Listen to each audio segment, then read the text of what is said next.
Hello Stratters, Bobgar here with $10 Deck. This week we're going to be playing some $10 See the Unwritten in Modern. For those who don't know this card, it's a 6 mana sorcery, 2 green, 4 colorless. Reveal the top 8 cards of your library. You may put a creature card from among them onto the battlefield. Put the rest into your graveyard. Ferocious, if you control a creature with power 4 or greater, you may put 2 creature cards onto the battlefield instead of 1. So we're going to basically be building a deck around this so we can enable it and get some really good hits off it. When I first saw this card, the first thing I thought was, this card feels a lot like Tooth and Nail, which is search your deck for 2 creature cards and then put them into play if you pay it for its entwine cost. Otherwise you can do one or the other. But it's also a lot cheaper, both in terms of money and in terms of casting costs than that. And the more I played with it, the more I felt like it was a lot more like a collected company that hit bigger creatures and obviously cost 2 more to cast. Next, in order to hit that 6 mana mark and some things that might even potentially cost more than 6 mana, since we don't know we're always going to get the See the Unwritten in hand and we're going to have a bunch of big targets for it, we run a land ramp package. So we're running both Fertile Ground, 3 of them, and Overgrowth, 4 of them. Those basically pump up our lands and make them tap for more mana. We're also running 3 Nykthos, Shrine to Nyx. You'll see later that we're running a lot of green pips to power that up and make that produce massive amounts of mana. And to go along with the land ramp, we have creature ramp. So we have Arbor Elf and Voyaging Satyr to untap our lands. Arbor Elf can only untap a forest. Voyaging Satyr can untap a Nykthos if we have it in play. And we're running 4 of both of those, and we're also running 2 Joraga Treespeaker.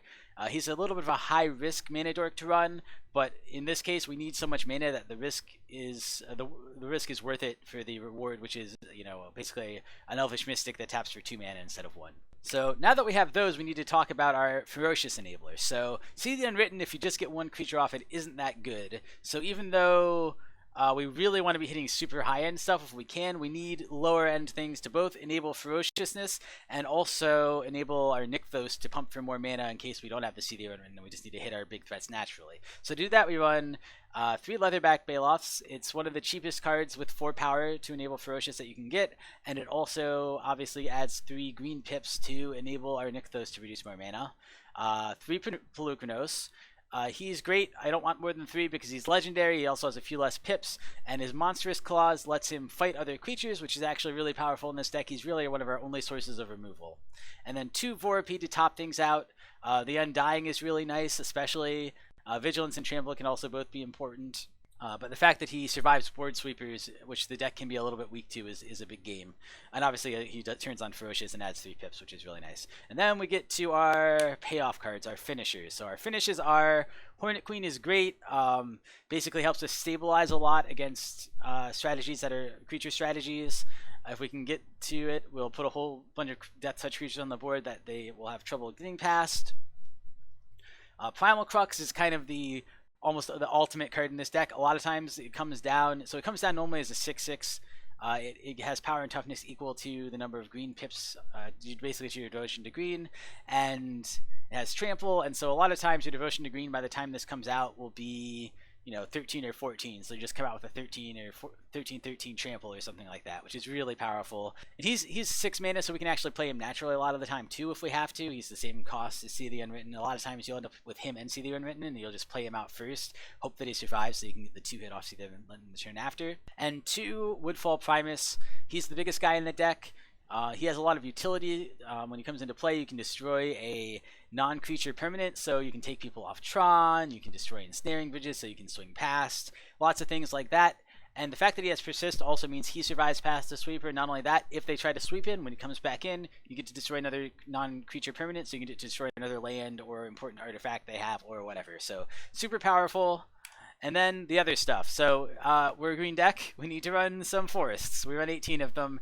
Harmonize, we also run 2 of. This is really just to, in some matchups you really need it to kind of, you know, make your hand a little better, find the pieces you need, especially if your opponent is killing a lot of your early game mana dorks and things like that. A lot of times Harmonize will help you kind of push through and find the last few pieces you need in order to go off and play some of your big combo-y creatures. So that's that, and then the sideboard, we're running a pretty standard sideboard, 2 Ghost Quarters, that's just against Tron and, you know, maybe Valakut decks, things like that. Tormod's Crypt obviously comes in against graveyard decks like Living End and Dredge. Natural State against artifact decks like Lantern Control and Affinity. Terastodon, again, mostly against Tron, some other things too. Anytime you want to kill a lot of non-creature permanents, Terastodon is a very good choice. It's probably pretty good against Lantern Control also, for instance. Feed the Clan against anything that's super aggro. We can get it, the Ferocious. As you can tell, we built the deck around getting Ferocious, so we can get that pretty easily. And plus 10 life against, like, creatureless burn deck is just super big game. And even against the creature burn decks, a lot of times they'll give us time to stabilize so we can play or See the Unwrittens. A couple Prey Upons to help games where we really want that spot removal. Not super powerful, but we don't have a lot of other ways in green to kill things, especially for cheap. I mean, we might run Dismember if we had a bigger budget, but we don't. And then Back to Nature as a one of. We've been running to a lot of Enchantress, so I wanted a way to just kill all enchantments. And it's also obviously very good against the Bogles matchup. So yeah, that's the deck. I'm going to play some games with it. I hope you enjoy watching them, and I hope you find the deck interesting and fun. This is probably, of the 3 that I've done so far, this is probably my favorite. I mean, as most of you probably know, I play Green Stompy a lot, and this is a little bit like bigger, like Green Stompy but bigger. It also has the same little devotion theme going with Nykthos and what's the guy called? Let's go back and find him. There we go, Primalcrux. That guy's amazing. All right, see you guys later. Hey, Stratters, Bobgar here. I'm actually recording over the audio I used to have on this because I screwed it up really badly and it was almost impossible to listen to. I'm playing this game against Giant Monster Gaming. Seemed like a cool guy. I decided to go first here, obviously. And I have an okay hand. I keep this. At least I'm pretty sure I do. I should keep it. A little bit of ramp, not a lot else, but that's how some of the hands for this deck will go. Woodfall Primus, hopefully I'll hit eventually, and then Joraga Treespeaker is a good first turn play. And yeah, play down my forest, slam Joraga Treespeaker, pass turn.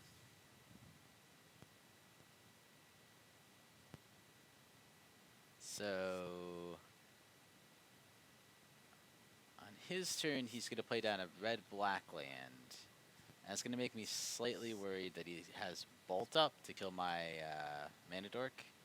So I decide I don't want to bother paying into leveling it up. So normally the play here would be pay 2 mana, level it up, and then tap it for 2 to play down either the Voyaging Satyr or the Fertile Ground. The Voyaging Satyr is slightly better because you can then tap the Fertile Ground first next turn, but I didn't want to get blown out by trying to put 2 mana into it and then having it bolted before it could resolve, or even after it resolved, it wouldn't really matter, and then not being able to tap him for mana. Well, I guess it would matter, yeah, it would be before it resolved, it would be when the level up trigger was on the stack.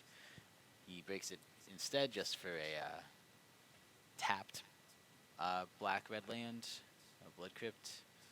And then he plays turn 2, I think Howling Mine. Yep, Howling Mine. So this is kind of good news for me. It shows me that he's not going to be super, super aggro, and he decided not to remove my ramp. So he either doesn't have the removal for it, or he just doesn't think it's that big a deal. But either way, that's really good news for me. And then I pull the See the Unwritten off the top, and now I'm feeling pretty good. Now I'm feeling like he's tapped out. I should definitely level up Joraga Treespeaker. It's a little unfortunate, because if I had leveled up before, I would have more mana here by quite a bit, and I'd be able to play bigger things, but it is what it is. I'm still able to go Joraga Treespeaker, play down Fertile Ground. I should be able to play an untapped land, play Fertile Ground on it, and then tap it twice with Voyaging Satyr to put out Polukranos. Hopefully that's the line I take, 'cause that's the correct line here. It's always a little weird. I don't remember these perfectly. Yep. And I decided to go with Nykthos. It didn't actually matter here because I only needed 2 green. If I needed more green here, like 3 green, I would have done the forest instead. But I thought it was more valuable to get the extra mana off Nykthos in the future, especially because I'm already set up to untap it with Voyaging Satyr. So he draws an extra card with Howling Mine, which is fine. And then he goes and he plays down Ghost Quarter.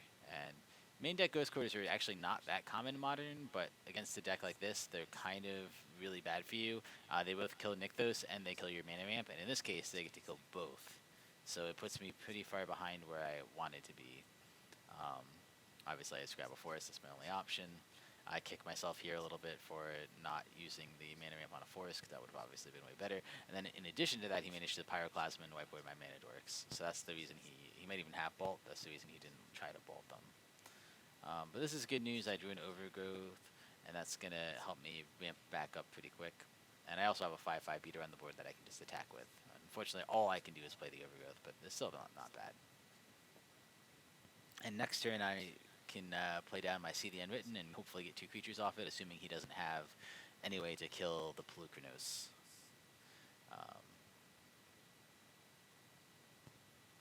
And yeah, I mean, it's not worth trying to play around something. So.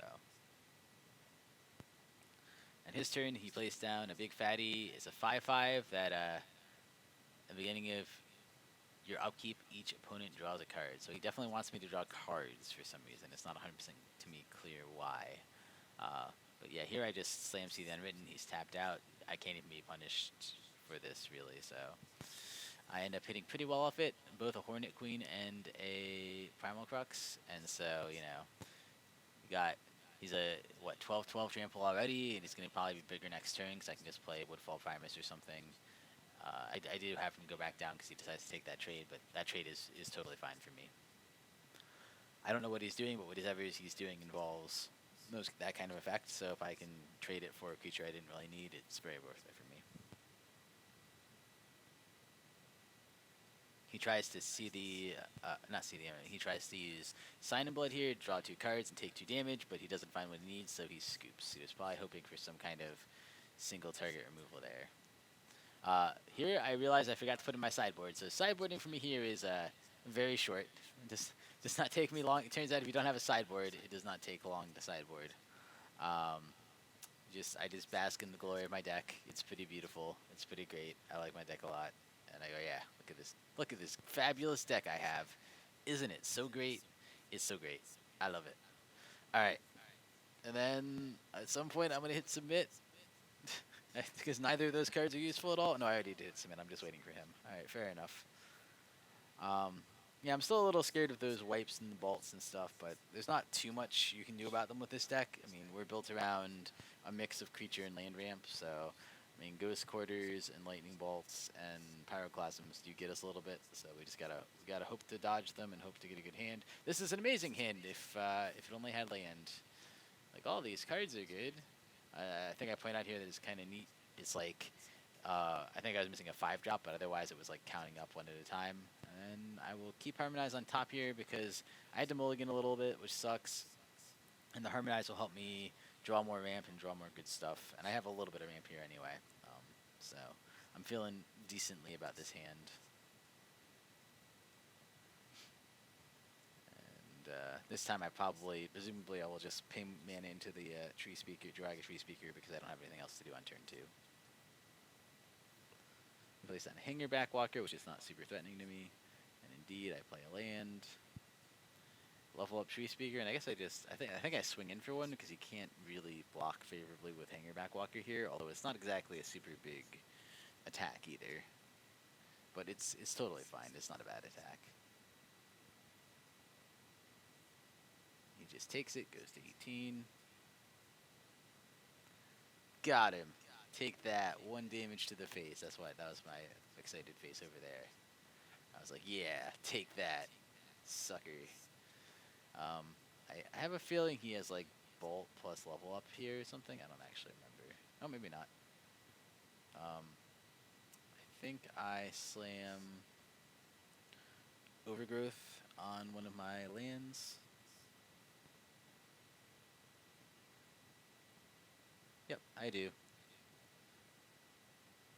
And so, I mean, I don't think it affected the result of the game that much, but this was a pretty big misplay by him.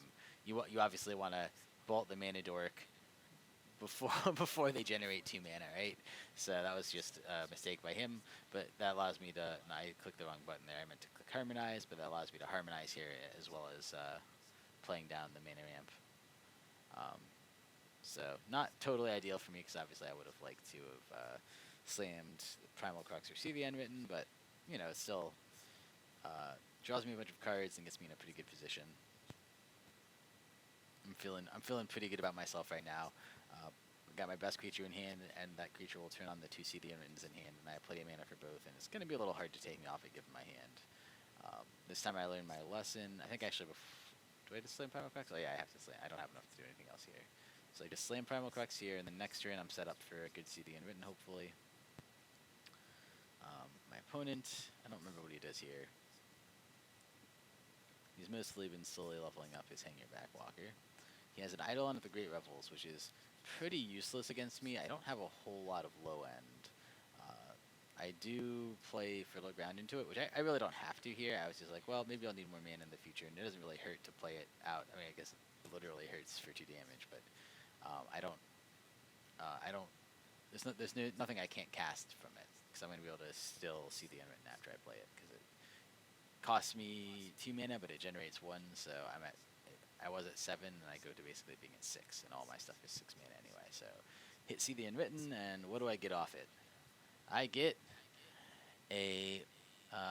another, whatever it's called, Primalcrux, and then I go with the Polukranos. It's a little bit of a decision only because I have one in hand already, and it's legendary, but it's the best choice in there by a lot, and I can already cast everything else in my hand, so I don't really need the ramp. So I just start swinging in.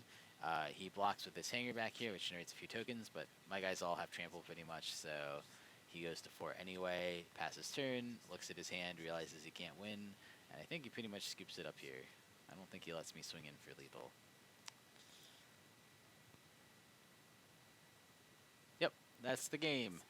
So yeah, thank you guys for watching this. Sorry I had to dub over it. Hopefully me dubbing over it isn't the most boring thing ever.